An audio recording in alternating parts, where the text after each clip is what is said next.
Hey folks, Steve here from BJJ Mental Models. I had a topic I wanted to talk about and I thought, you know what, this might be better suited to just shoot a video than doing a podcast episode about. I hope you find it helpful.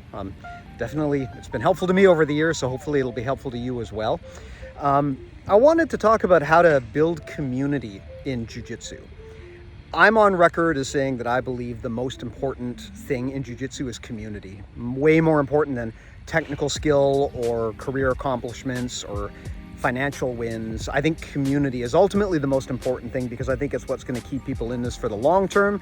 And I think it's where you really see people improve their lives through the sport and help other people through the sport. I'm not going to litigate that here. You either agree with me or you don't.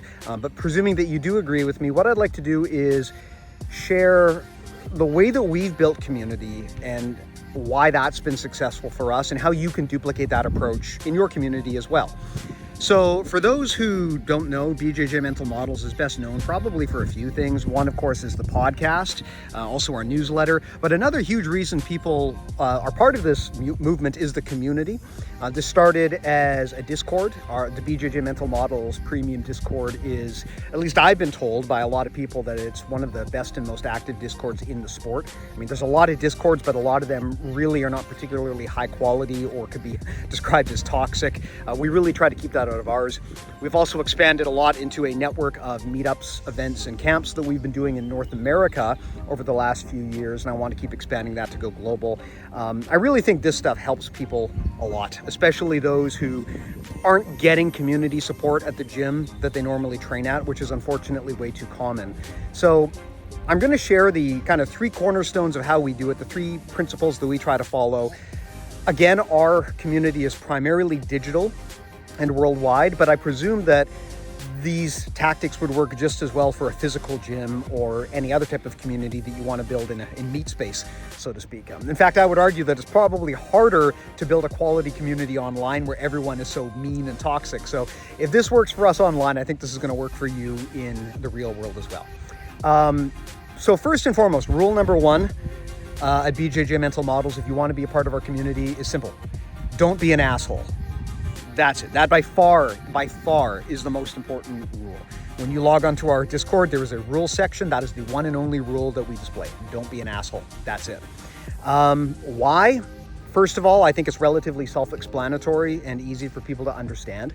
You know, if you try to blow this out and create this massive guideline list of things that people can and can't do, it makes it way too easy to come up with edge case scenarios where something falls through the cracks. Maybe someone says, well, technically speaking, what I did wasn't in the rules. There's no rule saying dogs can't play basketball, right? I want to avoid that. Don't be an asshole is the kind of thing that everyone can and should understand. Basically, think the golden rule. Do unto others. Treat people the way that you would want to be treated. If you wouldn't want someone to do it to you, if a reasonable person wouldn't want this done to them, then you don't do it to anyone else in our community. There will always be people who try to push back on this and say, well, what about we want to be as clear as possible, and we want to try to find the fine line of that, and what about my free speech rights? And look, I got to say, those type of people are usually more trouble than they're worth. Often the reason they're asking that is because they want to find the line and they want to try to push it, and that means I don't want them in our community.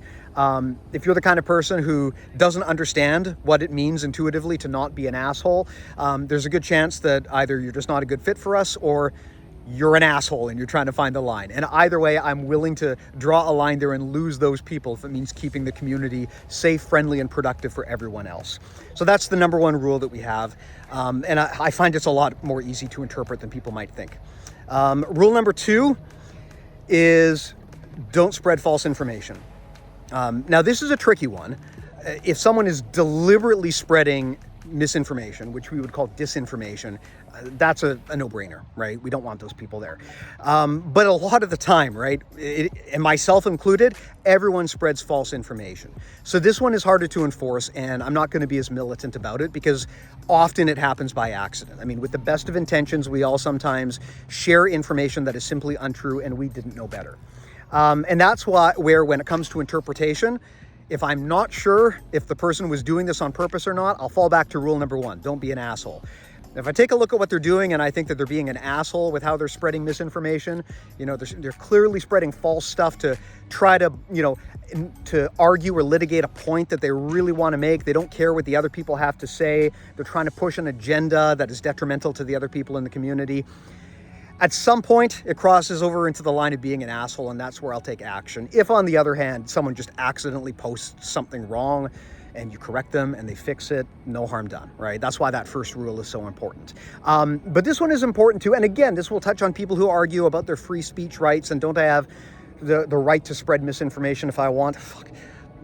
We can argue that legally depending on the country that you're in and the law that you're in. But in my community, I don't give a fuck.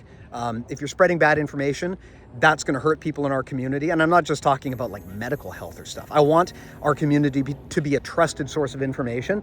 And I want it to be known that if people post bad info in here, even with the best of intentions, it will get corrected. So rule number 2 is don't spread bad information. Rule number three is add value.